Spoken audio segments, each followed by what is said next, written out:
Espace TV, le 22h.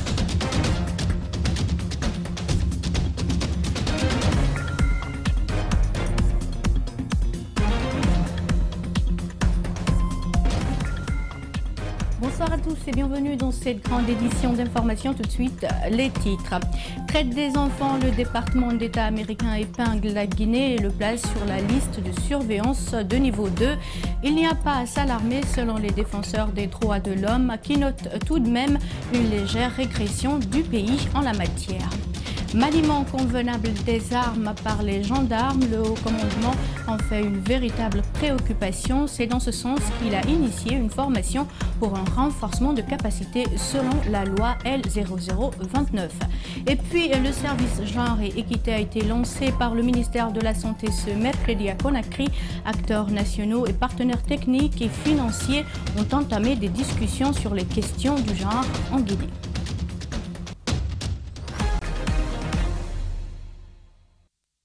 Encore une fois, bienvenue à tous. Nous entamons cette édition par cette brève. Le président haïtien Jovenel Moïse, 53 ans, a été assassiné tôt ce mercredi matin.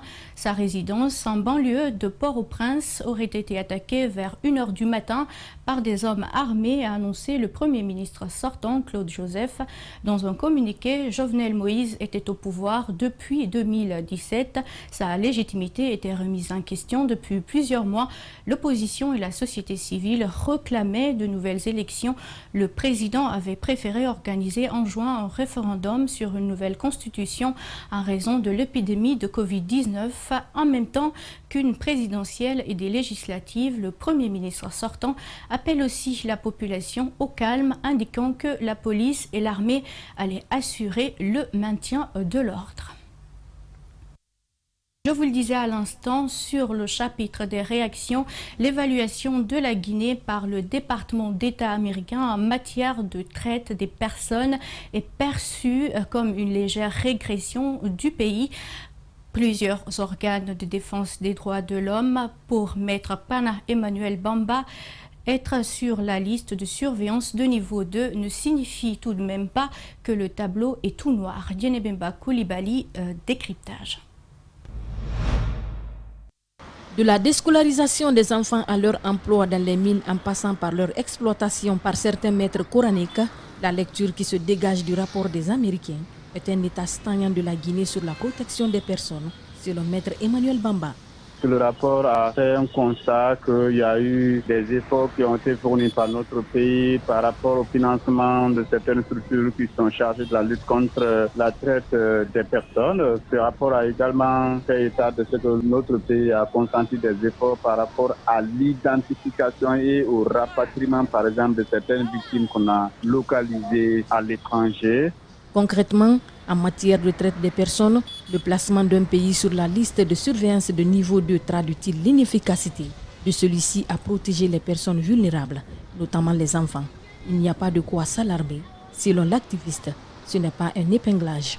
Ce niveau 2 n'est pas tellement lamentable. Autrement dit, on ne doit pas s'alarmer du fait que nous soyons à ce niveau-là parce que le rapport est équilibré à mon avis. Donc si le rapport a fait état des efforts qui sont consentis et a recommandé à l'État guinéen de consentir d'autres efforts pour que la lutte contre la traite des personnes soit une réalité en Guinée, il n'y a pas une incrimination totale de la Guinée. Le président de la Ligue trouve néanmoins que les efforts fournis par les autorités guinéennes dans la protection des personnes doivent être élargis sur bien d'autres fronts. Les réseaux de criminels qui s'enrichissent à travers l'exploitation de ces personnes-là, que ces réseaux-là soient identifiés. Mais si l'État se préoccupe seulement d'aller secourir les victimes et les laisser à l'abandon, ça ne pourrait pas décourager les éventuels auteurs qui pratiquent ce type d'exploitation. Ce rapport du département d'État américain ne fait pas de la Guinée un très mauvais élève en la matière. Il rappelle juste l'urgente nécessité de redoubler les efforts dans le dit combat.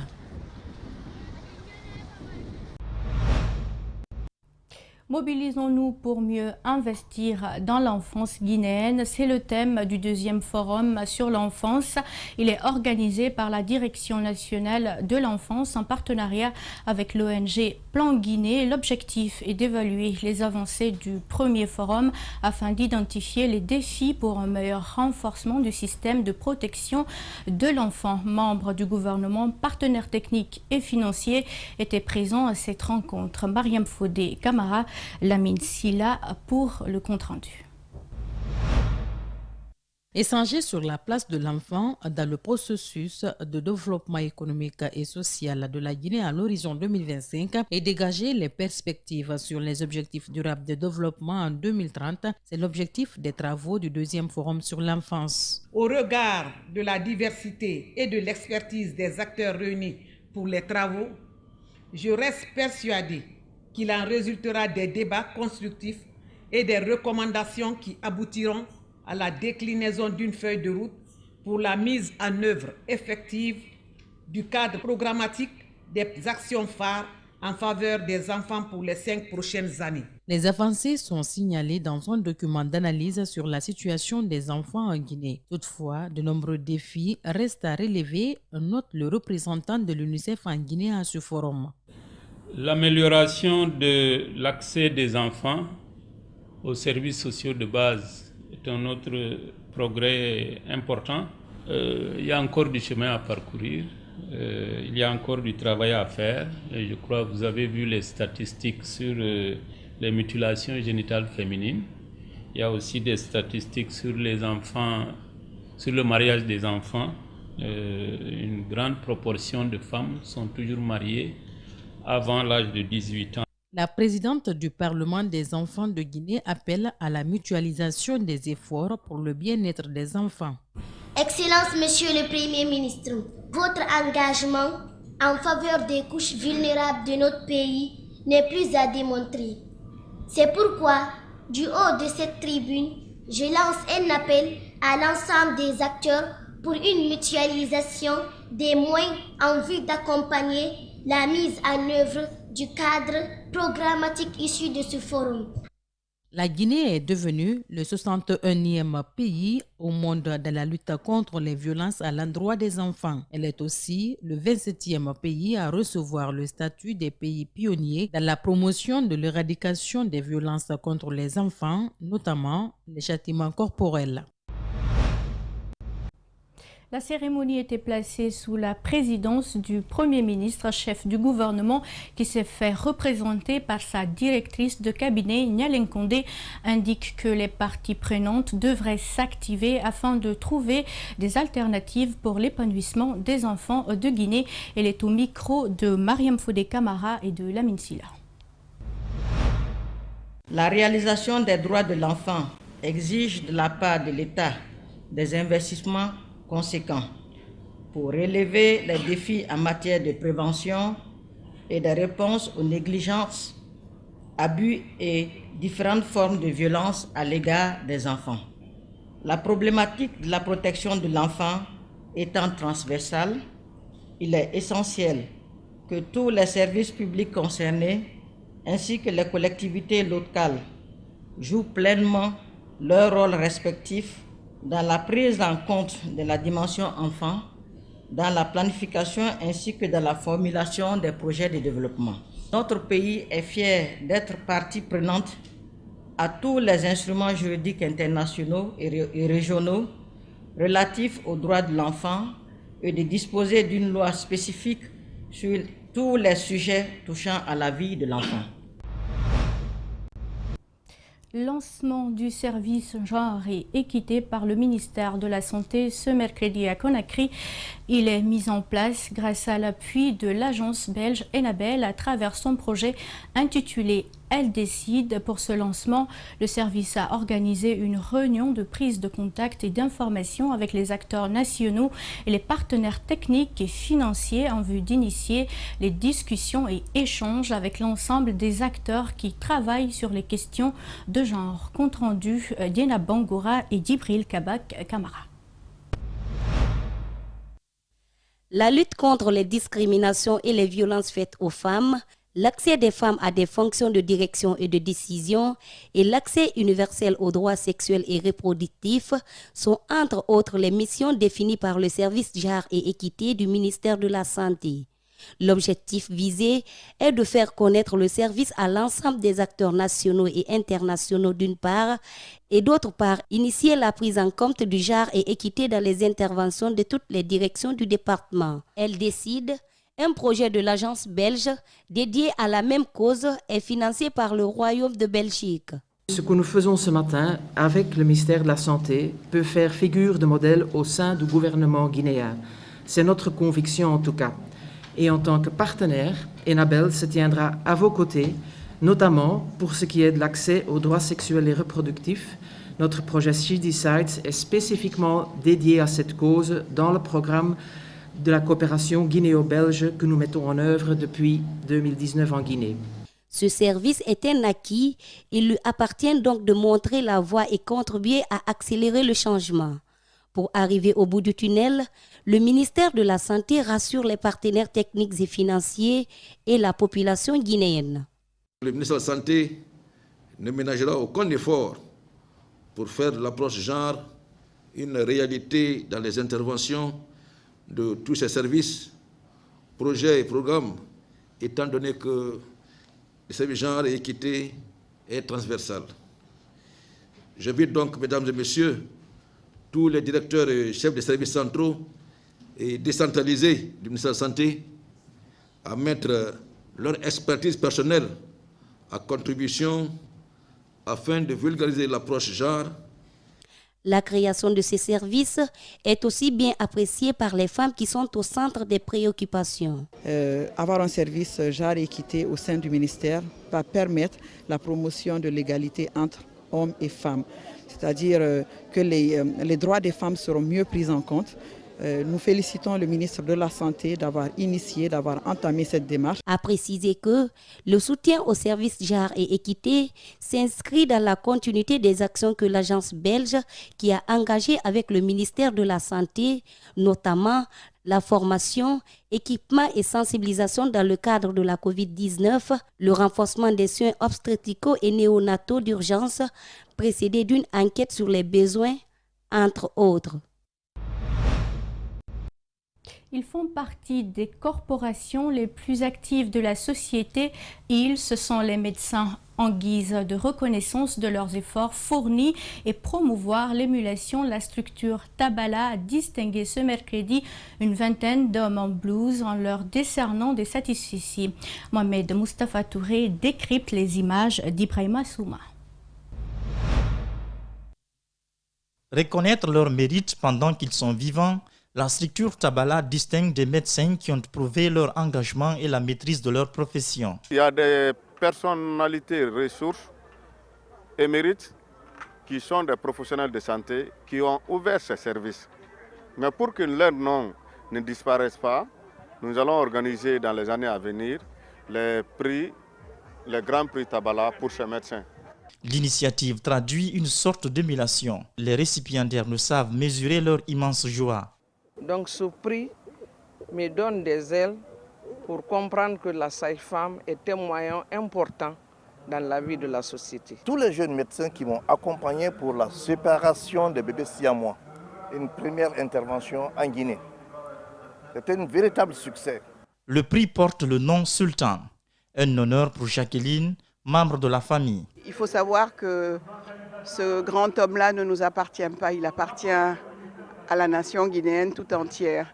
Et toute sa vie a été dédiée à la santé et à ses concitoyens. Le choix de ces personnes résulte aussi des critères portant sur la propriété des structures, l'accueil des patients, la formation et l'encadrement des étudiants.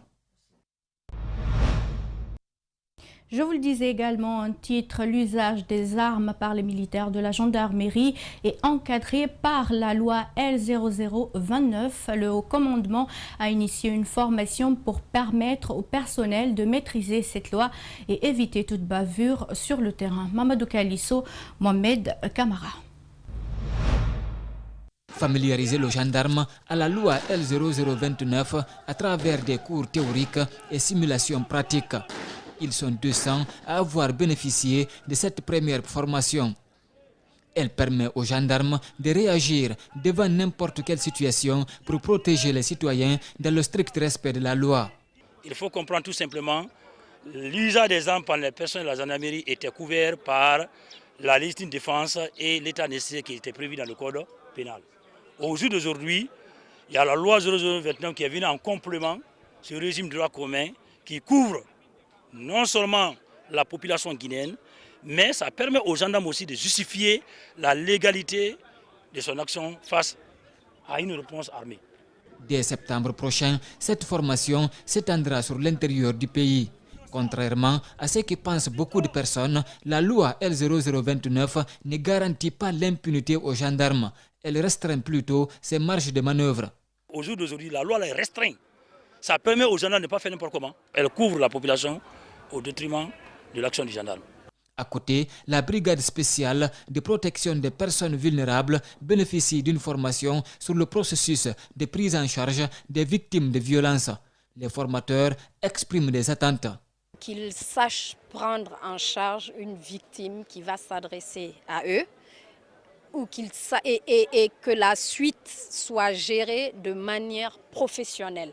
Les officiers de la police judiciaire, bénéficiaires de l'atelier, rassurent et promettent.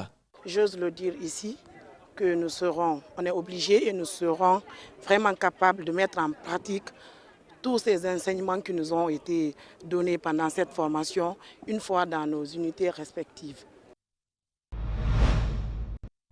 Autre chose dans cette édition, la délégation de l'Union des conseils des chargeurs africains poursuit son séjour de travail en Guinée. Cette mission de l'UCCA s'est successivement rendue à la Direction générale des douanes, à la Société navale et à la Direction du port autonome de Conakry. Partout, elle a présenté le motif de sa présence en Guinée, qui est de s'enquérir des problématiques rencontrées par le CGC afin de soumettre un plaidoyer aux autorités guinéennes pour appuyer cet organe. Idrissa Bari et Amara Lexila. L'une des missions des conseils des chargeurs est de faciliter le trafic de marchandises et la maîtrise des coûts de transport. La douane étant un partenaire privilégié des conseils des chargeurs, la délégation de l'UCCA présente à Conakry pour un séjour de travail a mis l'occasion à profit pour rencontrer les autorités douanières de la Guinée.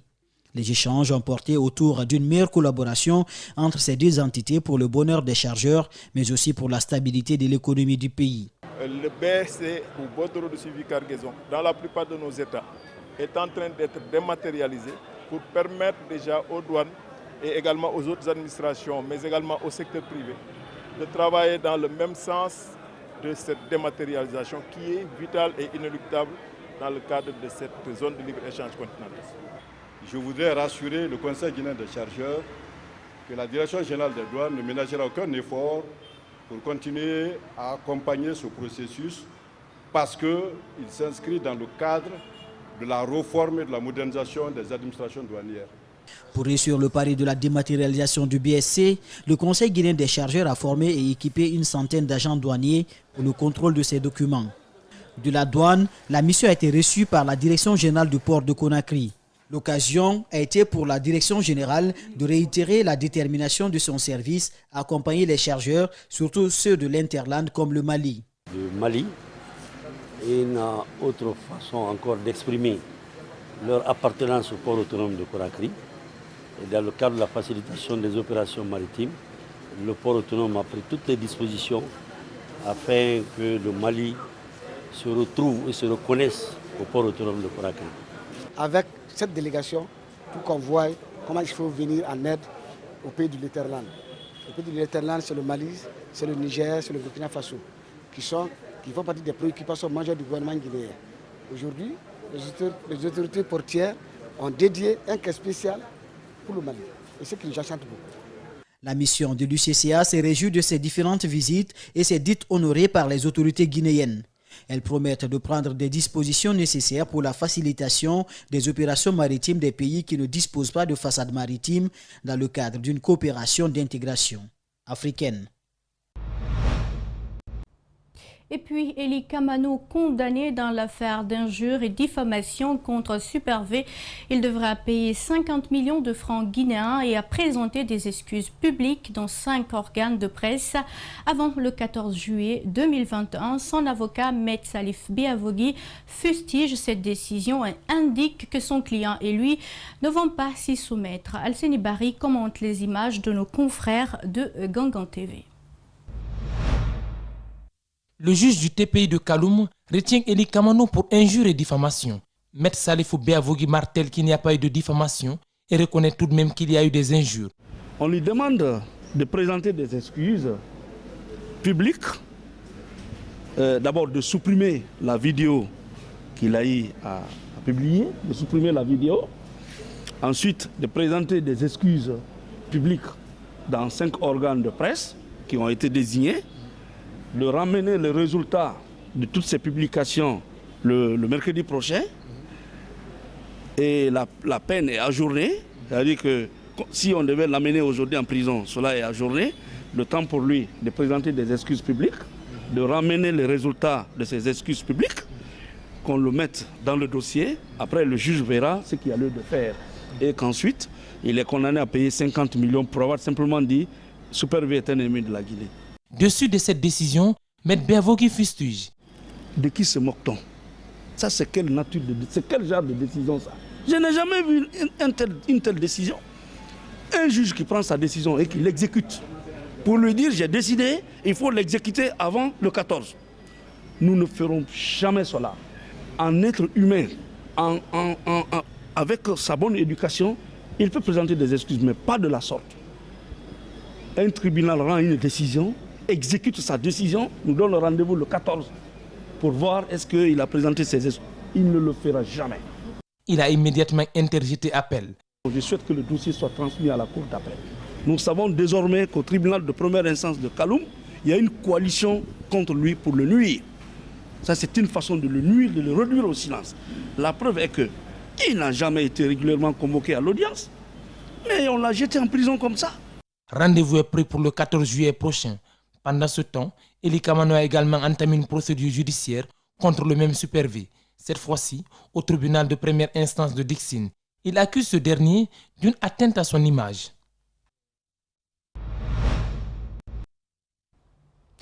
En attendant la fin des travaux de construction de l'échangeur au rond-point de Kagbélé, les citoyens devront souffrir le martyre, un véritable calvaire pour les usagers de la route qui relie Conakry à la préfecture de Dubreka.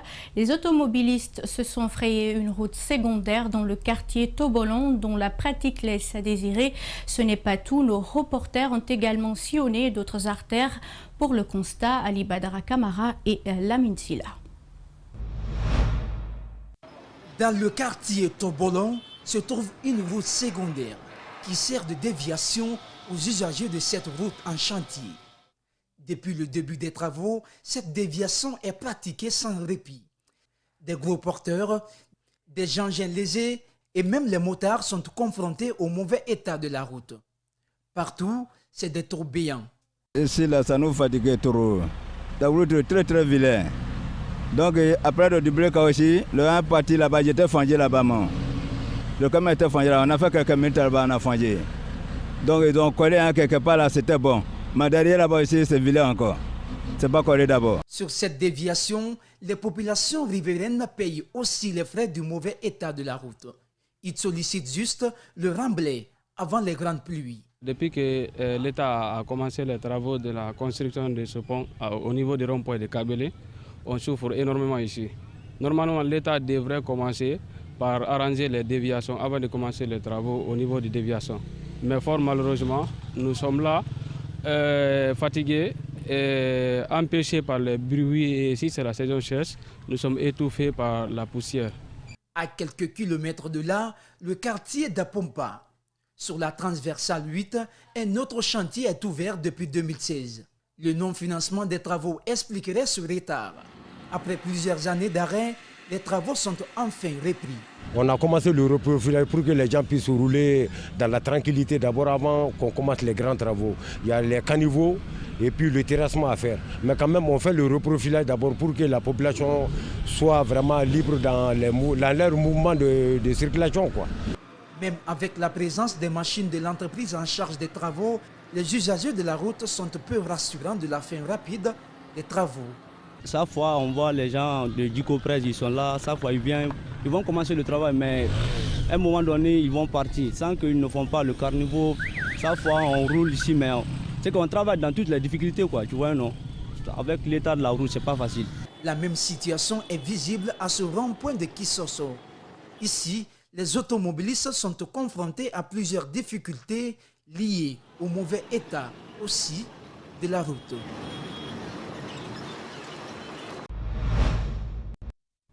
Les examens de sortie pour les écoles techniques et professionnelles débutent ce vendredi 9 juillet par la pratique. Alors, comment se passent les préparatifs? Pour répondre à la question, nous sommes allés au CFP de Matoto où l'on a assisté à la communication ce matin des PV sur place. Certains candidats tentent tant bien que mal de garder leur morale et dissiper leur peur. Mamadou Saliouba, Mohamed Aluseni, Camara. Il ne reste que 3 jours, 3 petits jours à Alice pour écrire une nouvelle page. Alors ce matin, dernière ligne droite, elle est venue contrôler son nom, connaître son PV, avec un cœur pas totalement calme. Depuis la première année, on devait commencer la pratique là-bas, mais avec Covid-19 qui est venu, on n'a pas eu le temps maintenant de rester là-bas. C'est la deuxième année ici, on a commencé de se former petit à petit pour pratiquer les pratiques. Donc on ne fait pas les pratiques comme ça, mais on fait quand même deux fois comme ça. Parce que la manière dont on voulait, c'est pas comme ça, mais on n'a pas de soi même. Ici, au CFP de Matoto, certains étudiants ont des difficultés, mais pas d'autres, comme Mohamed Lamine Gabi.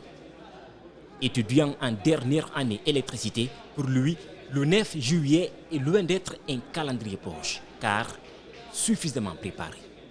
Je me sens très bien et puis je suis prêt encore à affronter encore mon examen, il n'y a pas de problème sur moi. Mais Gabi ne le cache pas, ils n'ont pas achevé les programmes. Le Covid-19, les travaux de rénovation de l'établissement qui traînent, des situations auxquelles s'est heurtée cette année la formation des étudiants. N'eût été les travaux de rénovation de nos infrastructures, on serait à 100%. La motivation jusqu'au dernier jour. Tidjane, lui, n'aime pas les mauvaises surprises. Alors, il redouble d'efforts et revoit tout ce qui pourrait être donné comme épreuve dans les salles d'examen. Là, on avait le disque de plateau, le frein qui ne donnait pas.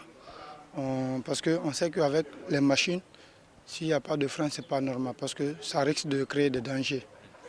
Alors c'est pourquoi vous m'avez trouvé que je suis là à travailler pour m'exercer parce que je ne sais pas là où ils vont me donner le pratique, comment je vais faire. Maintenant là, je me prépare conséquemment.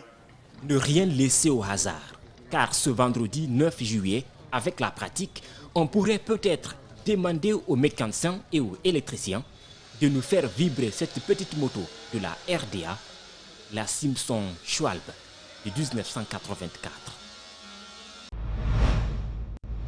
Et l'esthétique, on en parle, pédicure, manucure, pose de fossiles ou de henné au niveau des membres. Elle ne manque pas d'astuces, les femmes, pour bien paraître, prendre soin d'elles est tout un art chez les femmes. C'est d'ailleurs une chose profitable pour tous, notamment les esthéticiens qui en tirent profit. Marissa Camara et Djibril Kabar Camara se sont intéressés au sujet. Suivez. Nous sommes au marché de Matoto. Ici, les jeunes filles sont préoccupées de quoi se rendre belles tous les jours. Malgré la cherté de la vie, elles se servent de cette boîte chimique pour l'embellissement de leurs mains et pieds.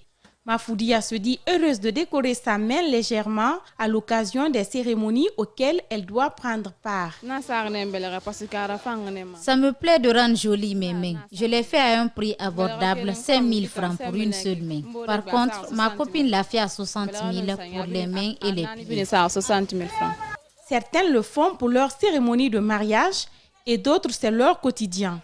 Mafoudia n'est pas à sa première fois de venir ici pour se rendre belle. Accompagnée de son ami qui doit se marier dans quelques jours, ses soins lui ont coûté au moins 60 000 francs guinéens. Ma copine se marie, c'est à cause de ça que je le fais pour toutes les autres. Ce produit chimique est utilisé par bon nombre de femmes guinéennes pour paraître belles et être appréciées par tous.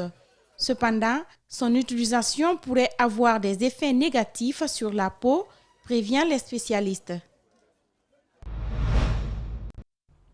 On le disait récemment, les prix des denrées alimentaires sont repartis à la hausse. Cela a suscité de nombreuses réactions et d'interrogations. Selon l'Institut national des statistiques, les prix à la consommation des ménages ont enregistré une hausse de 0,7% au mois de mai dernier. Pour comprendre cette variation des prix, Fatoumata Bintabari et Abou Koria Kourouma sont allés rencontrer le sous-directeur des prix suivés.